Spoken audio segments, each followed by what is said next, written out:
जितना महत्व रामायण में या राम का है उतना ही महत्व रावण का भी है।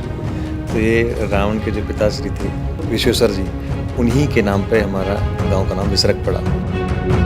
वहाँ मंदिर निकला जमीन में खुदाई में, रावण का मंदिर उसको पुकारने से उस मंदिर के ऊपर ही दूसरा मंदिर बना दिया जो कि अब भी विद्यमान है। शिव मंदिर बोलते हैं आजकल इसको, नीचे उस पर रावण मंदिर है। नीचे दीवारें निकलती थी और उनकी ईंटों का साइज बहुत बड़ा है। वो साइज है जो हड़प्पा में रहा है, यानी जो आज की डेट में हड़प्पा के खंडरों में ईंटों का साइज है, वही ईंटों का साइज हमारे गांव में निकलता है। और श्रीलंका तक जाकर के हमने रावण के विषय में शोध किया। जो आज रावण को बुराई का प्रतीक सब लोग बताते हैं, लेकिन कभी भी किसी ने रावण के सकारात्मक तथ्यों को जानने की कोशिश नहीं की। ऐसा नहीं है कि हम यहाँ के लोग राम को नहीं मानते, राम को मानते हैं। दशहरा पे आमतौर पर रावण दहन होता है, तो वो हम लोग नहीं करते हैं। पूरे गांव के लोग दशहरा नहीं मनाते हैं। तो जिस समय हम खोदते थे कुआं, तो नीचे हड्डियाँ भी निकलती थी हमारे, खुद हमने निकाली हैं हड्डियाँ नीचे से खोद पूरे बिसरक गांव की मिट्टी इकट्ठा करके और राम मंदिर की जो भूमि पूजन हुआ था उसमें हमने भिजवाई थी। मिट्टी के बर्तन निकलना, हड्डियाँ निकलना, दीवारें निकलना, हथियार निकलना, सिक्के निकलना, निश्चित रूप से ये नगर रहा है, ये कोई गांव नहीं रहा। मूर्ति दोबारा बनवाई जा रही है और उसको भव्य रूप से फिर दोबारा लगवाया जाएगा। जहाँ तक आप बिसरक गांव की बात कर रहे हैं, आपका स्वागत है हमारे गांव में। जितना महत्व रामायण में या राम का है उतना ही महत्व रावण का भी है। बिल्कुल। तो ये रावण के जो पिताश्री थे विश्वेश्वर जी, उन्हीं के नाम पे हमारा गांव का नाम बिसरक पड़ा। और आप गूगल पे सर्च करेंगे तो ऑल ओवर इंडिया में अकेला बिसरक है।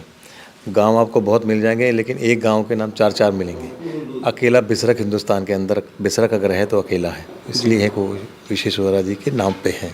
आप बिसरक धाम जो गांव है, ये ऋषि विशर्वा की तपोस्थली है और रावण की जन्मस्थली है। यहाँ पर ऋषि विशर्वा के नाम पर ही इस गांव का नाम बिसरक है। और यह गांव तीर्थ क्षेत्र में आता है। आप शिव पुराण या तीर्थांक में पढ़ेंगे तो यह गांव तीर्थ क्षेत्र में, जैसे भारतवर्ष के सभी तीर्थ हैं वैसे ही बिसरक तीर्थ क्षेत्र में आता है। और यहाँ पर शिव की पूजा ज़्यादा होती है और इसको एक प्रकार से शिव नगरी भी कहा जाता है। मुनि विश्वेश्वर का आश्रम भी यहीं हुआ करता था और रावण का जन्म भी यहीं हुआ और किशोरावस्था तक उसका लालन पालन भी यहीं हुआ। उसके बाद वो चले गए यहाँ से, दंडकारण्य ले गई फिर उनकी माँ केकसी, उनको दंडकारण्य ले गई थी अपने तीनों बच्चों को।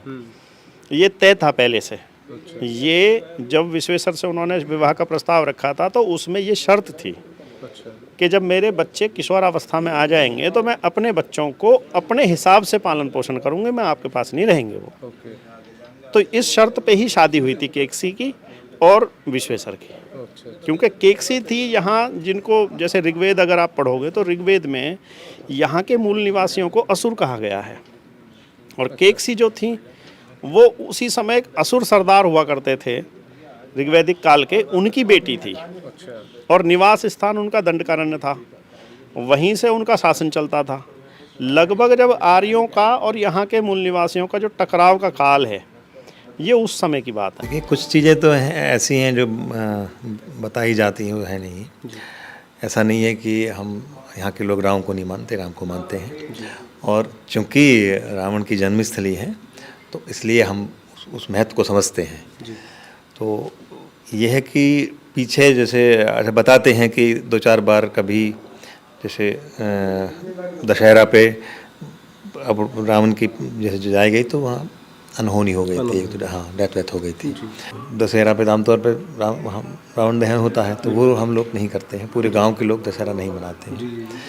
और ये नहीं है कि राम को नहीं मानते, राम को भी मानते। गांव में रावण का दहन नहीं किया जाता, ना यहाँ रामलीला होती है और ना ही यहाँ किसी प्रकार से कोई स्वांग वगैरह होता है। क्योंकि जब भी ऐसा कुछ हुआ तो अब से 60-70 साल पहले हुई, तो जो पात्र थे उनको नुकसान हुआ। उन्होंने व्यर्थ की बात फैला रखी थी कि भाई रावण को मानने वाले लोग मतलब ऐसे राम को नहीं मानते, तो ये मिथ्या है। और हमने पूरे बिसरक गांव की मिट्टी इकट्ठा करके और राम मंदिर की जो भूमि पूजन हुआ था उसमें हमने भिजवाई थी। जब मंदिर का भवन निर्माण तैयार होगा तो एक चांदी की ईंट हम अपने ट्रस्ट की तरफ से, बिसरक धाम की तरफ से वहां पर दान करेंगे और लोगों से यही अपील करेंगे कि भगवान राम के मंदिर में अपना यथाशक्ति सहयोग अवश्य दें। ऐसी और कहानियाँ और स्टोरी जानने के लिए सब्सक्राइब कीजिए हमारे चैनल भारत के गुर्जर को और लाइक कीजिए हमारी वीडियो।